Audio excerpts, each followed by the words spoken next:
July 1995, Shorthand English Senior Grade. Get ready for the dictation. 10 seconds,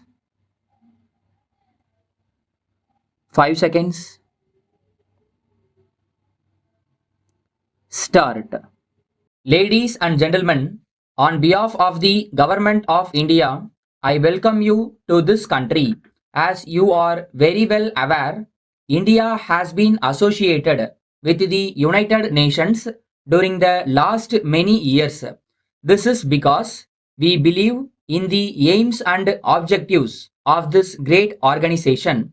Of course, it is true to some extent that this world body has failed in its endeavors to bring about peace and progress in some parts of the world. But nevertheless, we believed in its usefulness and decided to support it in the hope that satisfactory results will come sooner or later. We are gathered here today to discuss about the various problems faced by the countries in Asia. During the last many years, these problems have been considered in the world context. As a result, these countries have been neglected.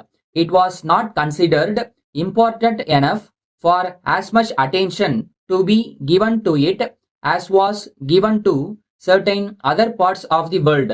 But we have to attach more importance to the problems in Asia because they affect us more intimately. As far as India is concerned, one problem which demands immediate attention is food. It is an extraordinary state of affairs that in a country like India, we do not have self-sufficiency in food.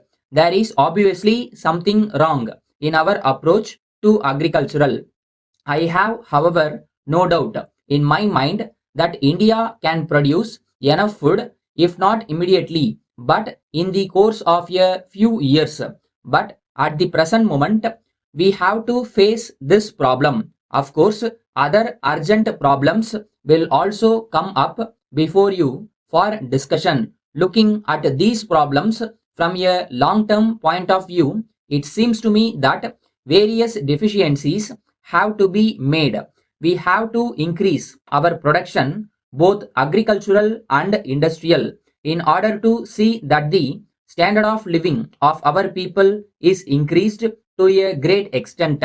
It is considered necessary that a country like India and other countries in Asia should be industrialized so that it can increase and modernize agricultural production. It is important in this context that advanced countries should help us in this process with capital equipments and their special experience.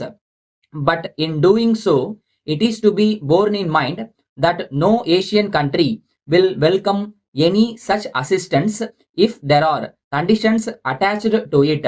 We would rather delay our development than submit to any kind of domination by any other country. This is a principle which is accepted by everyone in India. I am sure that people in other countries in Asia also accept it.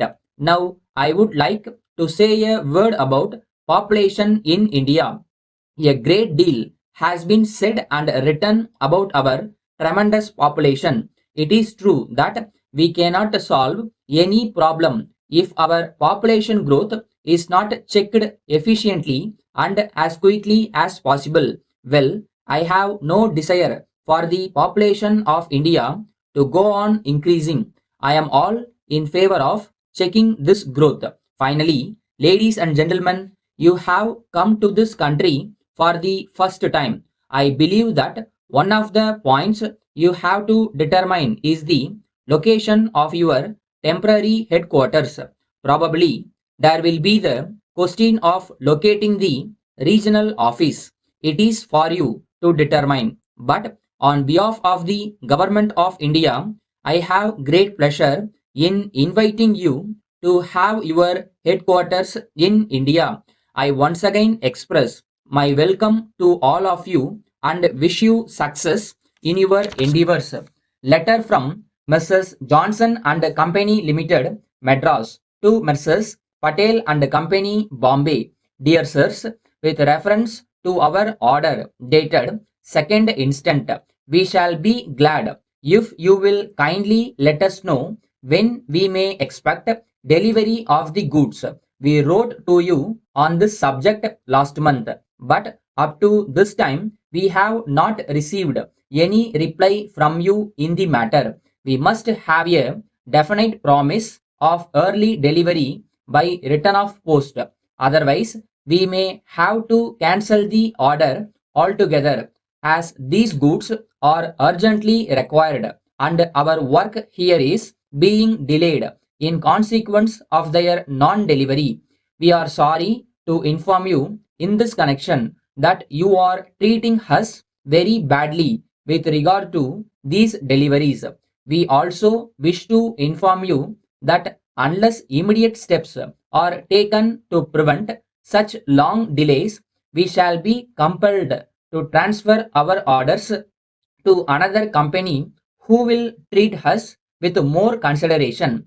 You have been supplying these goods for 6 years, and in the circumstances, we consider that we deserve better treatment at your hands. Apart altogether from this, we have been writing to you on the subject for the last 2 or 3 months, but our letters seem to have been absolutely ignored. We would therefore like to request you to look into the matter urgently and let us have a proper reply at once. Yours faithfully,